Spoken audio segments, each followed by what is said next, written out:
We spend our whole lives trying to avoid failure, right? We're taught that it's something to be ashamed of. But what if that's all wrong? Today, we're going to flip that idea on its head and dive into the science of failing well, all inspired by the incredible work of Amy Edmondson. Okay, let's kick things off with a little puzzle that totally messes with our idea of success. I mean, it seems obvious, doesn't it? Silver is better than bronze. So, why do Olympic silver medalists often look so, I don't know, miserable on the podium?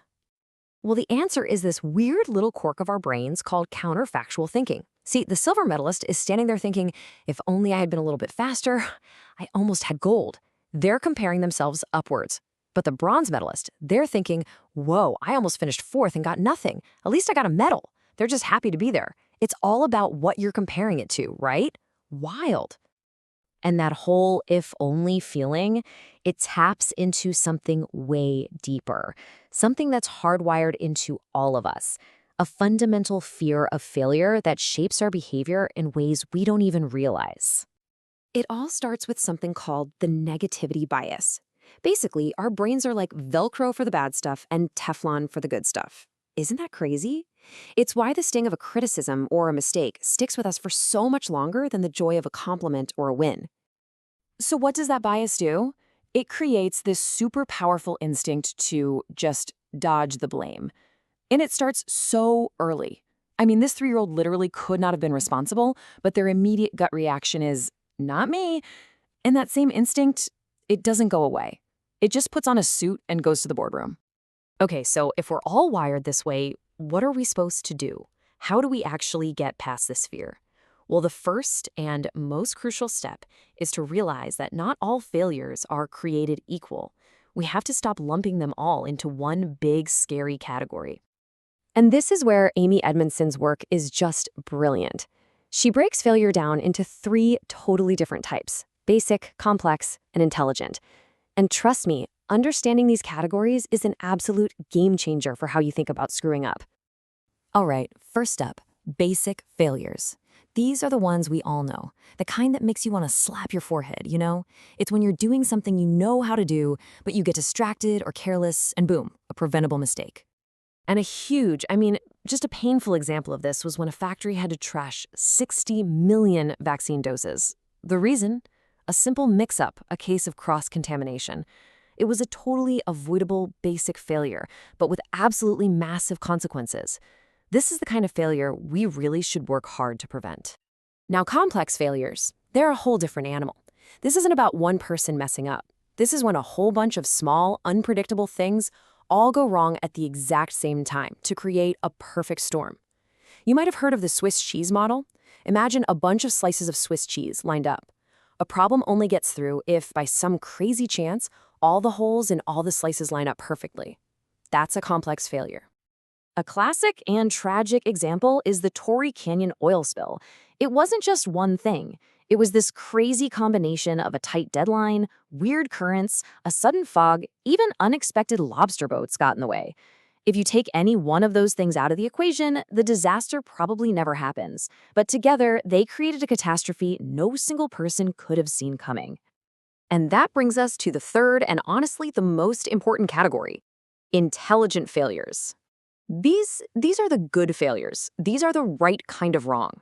They happen when you're pushing the boundaries, trying something brand new where you honestly have no idea what the outcome will be.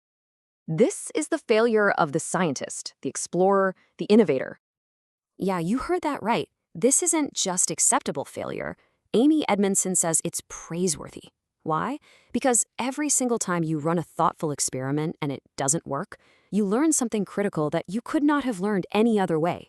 It's like you've just discovered another way not to invent the light bulb. And that's progress. This is literally the engine of all innovation. Okay, so once you can actually see the difference between these failures, the game changes. You can start building systems, whether in a company or just in your own life, that actually use failure for good. Systems that prevent the bad failures and encourage the good ones. And this quote from a Toyota chairman just nails it. Seriously, imagine your boss saying this to you. It completely reframes the whole idea. It's not about hiding problems or pointing fingers. It's about seeing every problem as a chance for the whole team to get smarter. That is a radical shift.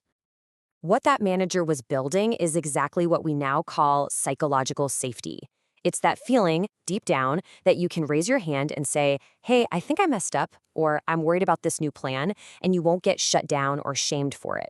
It is the absolute foundation, the bedrock of any team that actually learns and gets better. And if you want to see this in action, look no further than the aviation industry. They have absolutely mastered this. They have a system where pilots, air traffic controllers, anyone can report a mistake or a near miss totally confidentially. The whole point isn't to punish anyone, it's just to get the data, to learn from every single near miss so it never happens again. And just look at the results. This isn't just some nice idea. It has staggering real-world impact. By creating this culture of safety and learning, they saw a 40% drop in the kinds of errors that can lead to accidents. I mean, that's not just a number on a chart. That represents countless lives saved. Okay, so that's all great for giant companies and the FAA, right? But what about us? How can you and I actually get better at failing in our own lives? Well, it really comes down to having the right mental toolkit. Well, the first tool in the toolkit is all about adopting what the psychologist Carol Dweck famously called a growth mindset. It's the difference between believing your talents are set in stone, a fixed mindset, and believing you can develop them through effort. It's the huge difference between thinking, I am a failure, versus, okay, that attempt failed. What did I learn? And here's a super practical way to actually put that mindset into action. The next time you fail at something, try this. First, just stop. That's it. Take a breath. Interrupt that automatic wave of shame or anger. Second, challenge that negative thought. Is it really true that messing this up makes you worthless? Of course not. And finally, choose. Consciously choose a better thought, a more productive path forward.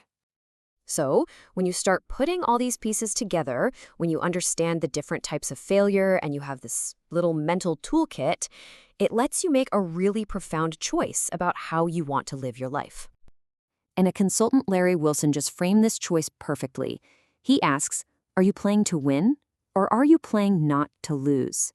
See, playing not to lose is all about defense. It's about avoiding mistakes, staying in your comfort zone, and never, ever taking a risk. It's safe, sure, but your world stays pretty small. Playing to win, though, that's about going on offense. It means going for the big goals. It means embracing the fact that intelligent failures aren't just a risk, they're a necessary part of growing and discovering anything worthwhile. It's being more interested in the adventure of learning than the illusion of being perfect. So I'll just leave you with this one question to think about.